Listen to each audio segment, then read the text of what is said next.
السلام عليكم ورحمة الله। बर्दाश्त ग्रुप के तमाम अहबाब, आज हम ये मौका हमें मिला है कि एडवांस मेडिकल सेंटर अल-जुबैदी ग्रुप में हमारे भाई उमर अली जुबैदी जो इस एडवांस मेडिकल सेंटर के इंचार्ज हैं, इनसे इस अल-जुबैदी मेडिकल ग्रुप के बारे में तफसीली मालूमात लेने के लिए आए हैं। आइए हम जानते हैं, उमर अली जुबैदी से कुछ सवाल करेंगे। हयाकल्लाह उमर, हयाकल्लाह। اليوم يسرنا أن نلتقي أحد الشخصيات التي تعمل في مجال الطبي وبالذات في مجال المختبرات الطبية وبيطرية في مراكز الطبية. الأخ العزيز عمر علي الزبيدي، يا ليت تعطينا فكرة عن دراستك من الابتدائي إلى الجامعي. وعليكم السلام ورحمة الله وبركاته. الحمد لله والصلاة والسلام على رسول الله. يسرني بوجود أخي محمد رئيس برداش جروب ونائب الرئيس عمر السالم سقاف في مجموعة الزبيدي للرعاية الطبية، وإن شاء الله وأهلا وسهلا بكم. هذا مختبركم ومراكزكم، وإحنا مسرورين بوجودكم إن شاء الله هنا، ونحاول نعطيكم فكرة يعني مبسطة للأنشطة اللي نقوم فيها نحن والخدمة اللي نقدمها لجميع أفراد مدينة العين. فإحنا نبدأ من المركز الطبي المتطور، وهذا واحد من المراكز التابعة لمجموعة الزبيدي للرعاية الطبية. فنبدأ من المركز المتطور والمتخصص في تشخيص أمراض الرجال، أمراض البشرية يعني. فنبدأ من المختبر، بحيث أن المختبر يتكون من عدة أقسام، منها قسم الدمويات وقسم قسم الأحياء الدقيقة وعدة أقسام. وعندنا كذلك في قسم الأشعة موجود، وقسم الأشعة فيها أشعة عامة وألترا ساوند. هذه الخدمات كلها نقدمها لكل أفراد المجتمع. وعادة احنا مرتبطين بشركات التأمين، سواء كانت هذه حكومية أو شبه حكومية أو شركات خاصة. فنتمنى أن أنتم تتعرفوا على المختبر من خلال جولتنا داخل المختبر، وتلتقون مع الموظفين وتشوفون التنشيدات الطبية والأجهزة الطبية الموجودة والسياسة العمل اللي احنا نعمل فيها، وكل الخطوات اللي نحن نشتغل فيها هي مسجلة في سياسة العمل. هي سياسة العمل هي تطبق عن طريق هيئة الصحة من أبو ظبي، وهي كلها لها سياسات العمل. فإن شاء الله بتعرفون بشكل أوسع وندخل في المجال المختبر وناخذ جولة داخلية، وإن شاء الله. وأنا كمسؤول أو صاحب المراكز، أنا وأخي محمود مشاركين إحنا اثنين في المراكز هذه. ما شاء الله. أيوة. عندنا أول مركز إحنا قمنا بإنشائه هي المركز اللي اسمه المركز الطبي المتطور، ثم بدينا في مختبر التاج، وبعدين العيادات الثانية هي 4 موجودة، 3 في المنطقة الصناعية وواحد في السوق في الشارع العام. ما شاء الله عليك، نتمنى لك إن شاء الله دائما التوفيق ونجاح إن شاء الله. بارك الله فيك طال عمرك. نحب نتعرف بالخصوص دراستك ومتى انشأت هذا المختبر.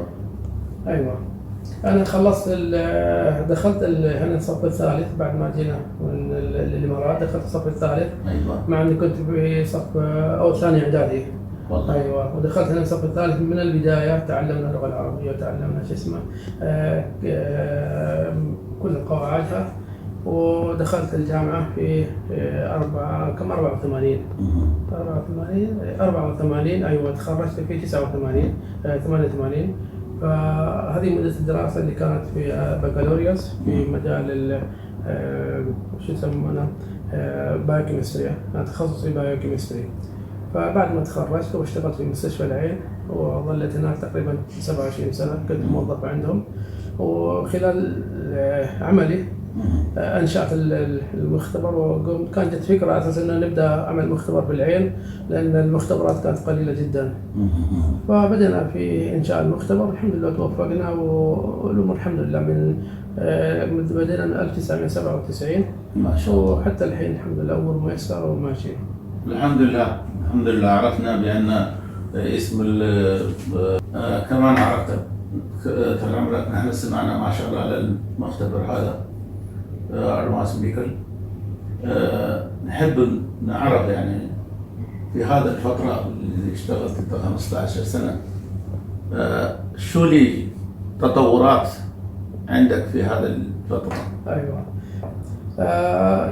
كما تعرف أن جميع السكان منطقة أبو ظبي بالذات مغطاه بتأمين صحي، سواء كان تأمين صحي ضمان ولا شركة ظفرة ولا شركة ناس، عدة شركات موجودة معنا. أيوة. حوالي احنا مرتبطين ب 13 شركة تأمين. ما شاء الله. هذا كل المرضى بيجونا للمختبر. أيوة. والحين صار نظام معنا بحيث أن قبل ما نبدأ نعمل فحص لأي مريض أيوة. ناخذ الموافقة مبدئية.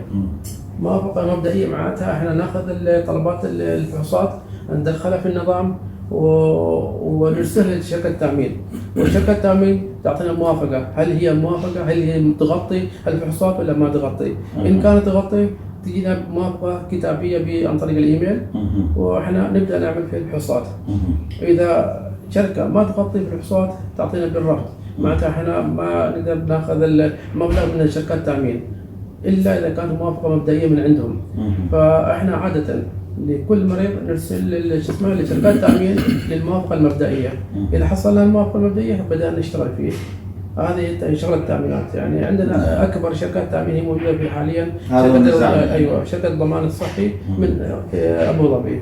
في شركات ثانية لكنها يعني تعتبر هذه لا تتجاوز 10%، لكن شركة ضمان صحي من أبو ظبي تغطي 90% من سكان إمارة أبو ظبي. ما شاء الله ما شاء الله. أخ عمر، نحب نعرف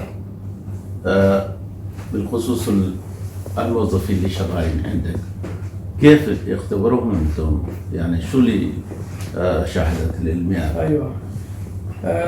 المجال الطبي مجال يعني مجال يعتمد على مهارة الإنسان اللي يشتغل معنا في المختبر. نحن ما نقدر ناخذ أي شخص حتى لو كان هو يعني عنده شهادات لكن لم يتم اختباره من هيئة الصحة، لا يمكن احنا نشغله، لأن هيئة الصحة تأخذ شهادات موافقة. نعم، هي تأخذ شهادات الشخص هذا وتعملها شو يسمونه تأكيد أن شهاداتهم صحيحة. شو يسمونه هذه تأكيد الشهادات، يعني شو يسمونه verification. أيوة. ايوه يودون الشهادات اللي هن يعمل الفيريفيكيشن ولا اي دوله، ويتاكدوا ان الشهادات كلها صحيحه. بعدين يدخل الامتحان. اذا نجح الامتحان يعطونا شهاده مزاوله المهنه. ايوه يقدر يشتغل في اي مختبر في الدوله. ايوه هذه في لها اجراءات، حتى الشخص اللي يقدم لهيئه الصحه عشان الامتحان والاختبار هيئه الصحه في لها اجراءات من الانترنت، يدخل الانترنت يدخل شهادات ويسمون داتا، واجراءات حقها طويله. ما شاء الله. فعندنا لابد كل شخص يكون عنده شهاده مزاوله مهنه من هيئه الصحه. لا يمكن احنا اشغال اي شخص بدون الشهاده الصحيه هذه. ايوه. والاطباء كذلك، وما عدا الناس الموظفين الادمين او الاداره هذا لهم يعني ما يحتاج الى شهادات. وقسم الاشعه بنفس الطريقه، يعني كل انسان يشتغل في المختبر لابد يكون حامل شهاده. وعندنا استراكشر وان هيكل العمل موجود معنا برا، ممكن نراويكم عن الدكتور ودكتور المختبر ودكتور الاشعه، بعدين الموظفين تحت، وبعدين قسم الخدمات. كل واحد ان شاء الله الموظف اللي شغالين عندك ان شاء الله بنشوفهم كل واحد. نحن ناوي ناخذ فكرتهم ان شاء الله. ان شاء الله. حياك. هيك شو اللوحة؟ الواحد لازم يثبت بانها اذا كان جاي من برا مفتش او كذا شيء. ايوه للمفتشين حتى الموظفين اللي شغالين في حزب حتى الشهادات. المرضى. ايوه حتى المرضى اللي بيجي هناك يعرفوا ان هذا الناس يعني مخول لهم يشتغلوا في المختبر، ما يكون واحد جاي من خارج المختبر يشتغل غير مرخص. يعني هذا الحين قسم المجال الطبي كل واحد عنده ترخيص، يعني هذا الناس اللي عندهم تراخيص، هي صور تراخيص كل واحد عنده ترخيصه. وهذه مجموعه الاداره اللي تخدم الدكاتره والشعب، وهذه الشهادات او انه في ترخيص بلديه هنا، وهذه شهاده الجوده اللي ماخذين ذاك، هي شهاده جوده عالميه اجباري كل المختبرات سواء كانت حكوميه ولا خاصه تاخذ الشهاده هذه. اذا ما عندك الشهاده هذه يعني لا يمكن تشتغل في السوق. اي فحص يعني لم يقبل من قبلهم لا يمكن لك تجري الفحوصات هذه شهاده مهمه جدا، عشان لانك انت حتى الفلوس من شركات الضمان ما تحصلها اذا ما عندك شهاده.